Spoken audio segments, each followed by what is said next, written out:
Hope and Cope. Hope and Cope. Just read an article of a Jew. Just because I'm a Jew, I just relate. American Jew, he was a mortgage banker. And he attempted suicide. And I don't know if he did. Maybe he did. But yeah, he suffered with depression. And in 2008, he decided to get on the anti-suicide bandwagon, which in my belief system, and I've been there, I was the preacher of hope and cope. I guess at the end of the day, sugar water is better than drought. I can't deny that. And I'm pretty fucking heartless to look at a 3-year-old and go, yeah, I'm Santa, I'm coming to do the evil things that you see in the world. Like, really. So it's a hard... It's understandable. But I fell for it. And I do believe that as jaded as I am, I hate God. I believe in God. I don't comprehend God. But I think it takes more faith to just think big bang bang. I do. I think it takes less faith to go something went bang. But I don't understand either the nothingness and the Almighty. Either way, I've lived in the nether life because from age 6 on that I remember, I've been hallucinating and hearing chronic, like this morning I came out and it must be a Spanish evangelist out there. It's astounding. All Spanish music and about the Lord and they're just, it's, wow.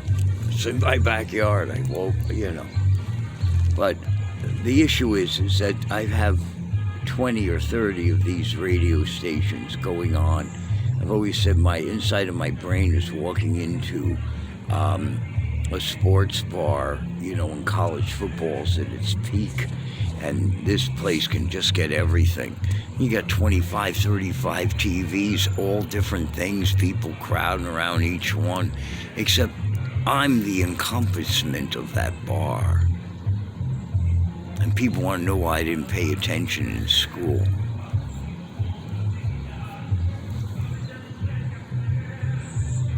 Couldn't learn and I can't learn in social settings.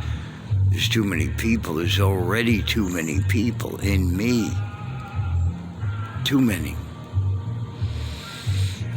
And there's no place for me. Here I am, 66, esophagus ruptured around this time, 3 years ago, end of November. It's the beginning of November 7th, 2021. My daughter died a year and a half ago of esophagus perforation. Ovarian cancer. My daughter is so phenomenal. She was dying of ovarian cancer. When they sent me home, I had 3 major operations in Cooper Hospital in Camden, New Jersey, for almost 2 months. Dr. Sher, like miracle man, cried in my arms. He said, "You got something to do, man. Your peers don't make it. No one, very few survive this." And my daughter, I come home with 3 tubes, withdrawing, because they had me on intensified pain shit for almost 2 months, and sent me home with 5 milligrams of Oxycontin. And my daughter, who died, the same in that addiction, because at 35, I think, in her life, her first operation of 3, and that time the opiates were flying. And anyway, it was a bizarre life. My daughter was a teacher for autistic children, a singer-songwriter, and took care of Daddy. And like I said, she's dying of cancer with me, 3 tubes, interviewing Stacy Gilchrist, because I'm so fucking paranoid, schizophrenic. You gotta have wheels. My dad's a fucking abused dog. He was molested for 2 years. His only savior, his daddy, died in his arm. His mother was so paranoid, schizophrenic, evil, yeah. My dad got all those genetics plus a lot of abuse. Ran away from home, couldn't learn, doesn't have a GED, and he don't trust nobody. He's been robbed, mugged, bogged, homeless, not homeless, in and out of psychiatric wards, overdrugged, and he's had some good spots because God put some good goodies in him. My daughter could see that. She was a snake charmer. Very few. Elizabeth, who raised me. My dad brought Elizabeth in to take care of my insane mother, to take care of me, and to protect me from my mother. And she was Mother Teresa. Elizabeth and my daddy never raised their voice, nothing. So I got all this nurturing of non-judgmental, uplifting, unconditional love the first 12 years.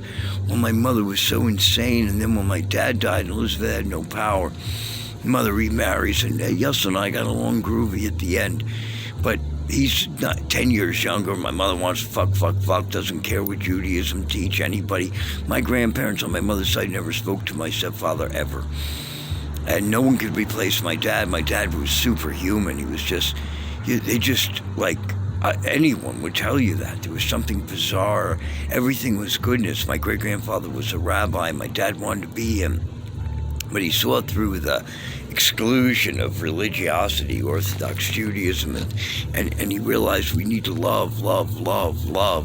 My dad was teaching me love at 10 years old. This is 1965. My dad he fought 4 years in World War II and didn't have to because my mother was connected politically.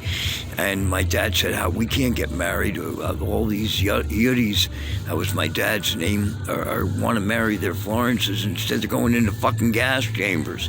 I got to stop it. Then I'll earn the right to be married to you. And then 2 years in, he still could have come off. He volunteered for Normandy and then came back and then married my mother. And then it became clear that my mother, who was very mentally ill, and like Joseph in the Bible, didn't want to put Mary away. My dad had that soul. So he brought Elizabeth in, who had the soul of Mother Teresa. She never was upset, never reacted, pitied, concerned, loved. I'm the opposite. I'm evil and horrible and disgusting and bitter all my whole life. Yeah. Like I'm overloaded.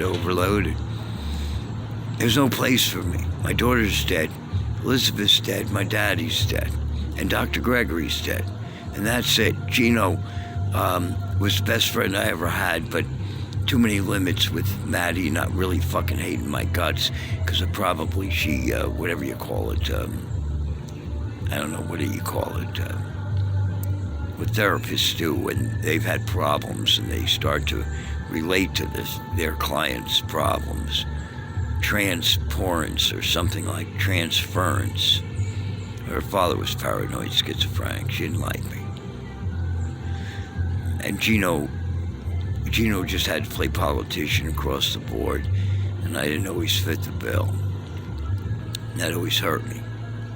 But he gave me more than most. He was the most human friend I ever had that showed me the most grace. But Dr. Gregory, my daughter, Elizabeth Ankrum, and my daddy, they were gods in the sense that the divinity maximized everything about in the concept of non-judgmental, uplifting, unconditional love. So I am Charles Manson. I am Son of Sam. I quarantined myself. I was rapping with a guy I love. It doesn't matter. Last night, the Sermon on the Mount so bizarrely impossible for me to do, but there's no other bar. Like, you want to get the gold medal from your God, listen to the teachings of Muhammad on non-judgmental, uplifting, unconditional love, the Sermon on the Mount. Moses left the palace for the people. So did Dr. King. Mother Teresa grew up in affluence. So did Francis of Assisi, and so did Gandhi. See what they did with that? They saw the shallowness of greed and power. They saw it. And fame. But they're the three, it's just one body with three heads. Me, me, me, me, me, me, me, me, me, me, me. And so all these people said, wow, that's really bad. They saw it. I saw it with my mother. My mother came from inherited German Jew money. We're talking before World War One. My great-grandfather was obnoxiously wealthy. My mother was mentally ill. Only child, only daughter.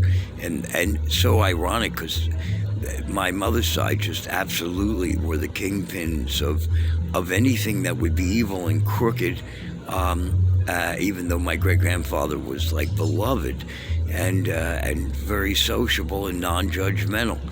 But the point is, he made zillions of dollars off of all over, like ridiculous, owned so much land.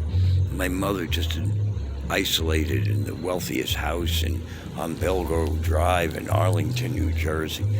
But a Jew. My dad wanted to marry a Jew, and he ended up being an immigrant son on top of a dirt highway. And my grandfather on my father's side drank and became an alcoholic, and somehow my dad came in and took a little nothing after World War II. He always gave credit to America and all the money that was around. He couldn't believe it. Nevertheless, he wouldn't let my mother use any of her inheritance while they were married for 22 years. So when my dad died,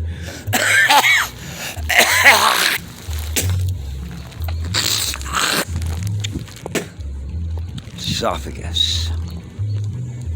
Anyway, my mother had so much fucking money. My stepfather comes in there, he's a Marine sergeant, but I never had kids. And I'm, 13 and all this shit. And I'm nuts and I hate my mother, but he's yelling at her. That sounded good. Oh, somebody's putting her in her place. But he's slamming doors, he's freaking out. He's always going crazy, and we gotta get a tutor because your son's a fucking fruitcake shithead. And then Mike Tennis comes in, and he teaches me to read, and he fucks me, and he fucks me, and he fucks me. Yeah, and at 15 I run away from home because I'm a pooka shiggy. Now I'm 66. Marty Geller graciously absorbed all rent and gas and electric for 2.5 years because he was the owner of Indian Run. Now these fucking goddamn scumbag pieces of vile shit, I'm going to be on the streets. They've been trying to put me out because I'm mentally ill. I won't even get into that. That was just so evil of the evil of the evil. Why are we going to go help this man? Can we love this man? Can we do something for this man? No, get him out, not in my backyard, get him out. It's like that thing, I think it was, and there was a Pharaoh who knew not Joseph, when Moses started to have problems, or something like that, really. Marty was the wonder and wonderful, and he was just human. He had real issues, like he was a businessman, but boy, it was hard for him, but he fought against it. That's the greater of love. These people are just corporate. Fuck you. We want money, we got money. I don't care about anybody else. I got all my money. My name is Sue Y. I'm the CEO of Western Ovary. You're a pony. I don't care. I want money. I'm Sue Y. I'm the CEO. I love Western companies. King Prussia. I love money! So I'll be out of here, and I had to fight to stay in here for a few months, and all that shit. I never should have to do that, and they broke the mental health, civil rights law of New Jersey over 10 times. Gene Gale, you are just evil. You're just a little pawn so you can fit in. Yeah, you're evil. You don't care. You care about you, Gene Gale. Shame on you. You know your past. Come back at you, Gene Gale.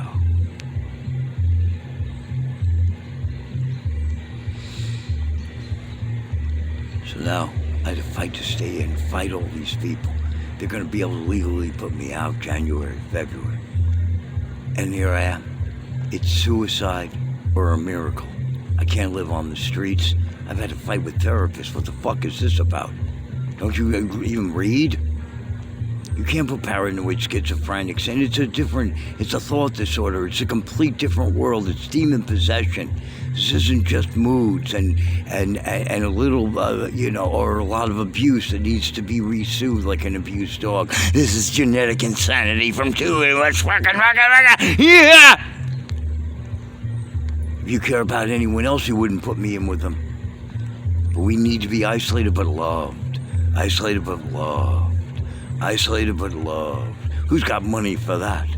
There's more fucking money in mental health in the last 20 years. It's so fucking obnoxious. And it's just worse. They hire people with less love, more productivity. It's run like the military. It's run like corporate America. Really. Read the fucking Good Samaritan. Luke chapter 10. Compassion and money don't mix. Jesus said that in the Sermon on the Mount. They don't mix. Impossible. One is totally slow down, be with someone. You're a human being. Let me nurture you out of your insanity. You're a dead cold battery, but I know there's something in there. Oh, yeah, that's right. Late for a very important data efficiency. The more we get in, the more Medicaid money. Ha, ha, ha, ha. Make laws so we can make the money. Ha, ha, ha. Money's driven. Money's selfish, and to make sure that you hire all these women that have children. So when the corporate lawyers and the corporate investors have to make economic decisions, and that's the law, or you don't have a job, well, listen, you better put the client last, because your kids are gonna be on the street.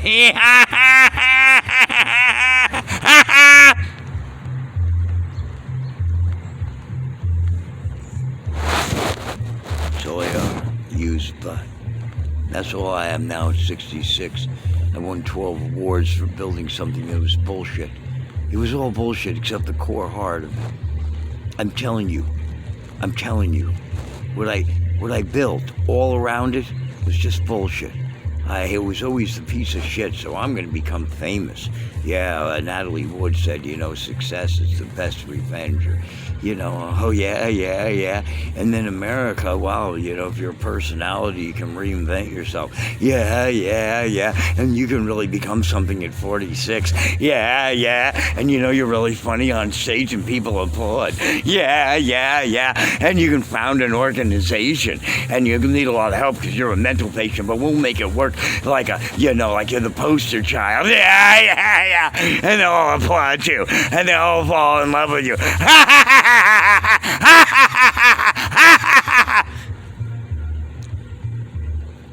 That's what Turn a Frown Around Foundation. 80% bullshit. But I built it. If there was such a thing as a pure energy source, this is the best coping mechanism, and it's all shit. It's all shit. I hate you, God. Nothing has to suffer. Nothing. If someone wants to take their life, hey, all these women going, I can't have this baby for whatever reason. In many cases, the baby's going to suffer, and we can't afford it, and we give it back to God, and it's hard, but we'll endure our pain. We don't want the baby to have pain. And then, and yet God kills every fucking thing, and everything suffers. Stop this with the hope and cope. But if you're still here, I'm telling you, the best hope and cope is not that 80% meringue of me doing over 2,000 shows. You can Google it, turnafrownaround.org. You can Google Drew Horn, my stage name, Screwy Drewy. Did over 2,000 shows, called the Compassion Comedy. Wanted to be my great-grandfather, bring hope and cope. But I've realized it's all shit. People are chronically suffering. But there was one thing I discovered, companionship. People don't care how much you know until they know how much you care. But you gotta slow down, you gotta become somebody's friend.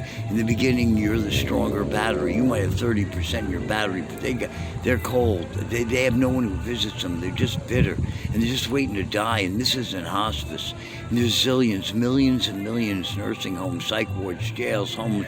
They have nobody that cares, really cares. I love you. I'll come every week, an hour a week, no agenda. I'm not trying to sell you anything. I'll get to know you, you'll get to know me. And if you're smart enough, a year later, you're going to find you saved 2 lives, because when their energy starts coming back, even though they're old and frail or whatever, or mixed up, or, all of a sudden, oh my God, they have this experience. And wisdom is learning from someone else's mistakes, and you can save 20 years. What you want to invest in someone's life that's a cold battery, that's isolated and alone. The Eleanor Rigby's that the Beatles sang about, all the Meals on Wheels recipients that have no one but Meals on Wheels and a visiting nurse. People don't deserve. I used to say, what fucking crime did Grandma and Grandpa do but to grow old and poor in America? That is disgusting. That is disgusting, disgusting. Become someone's friend. Just go anonymously and then say, find your closest nursing home. Find someone that's got no one, and just be a somebody to a nobody. And for no other reason, just love them. Don't worry whether it's a success story. The success is that the people start to come alive. Not everyone, but so many do, and they start to feel value and feel a little better about themselves. Holy shit. And then you start feeling better, because it is more blessed to give and receive. So you want to do a coping mechanism, be somebody's friend, but don't turn around and go, oh, well, if you commit suicide, you're evil. No, God only wants you to live. Really? Really? Don't turn religion into this bullshit. Don't do it. Because at 66, I have no friends. You hear that? I need a strong battery. And this is Western America.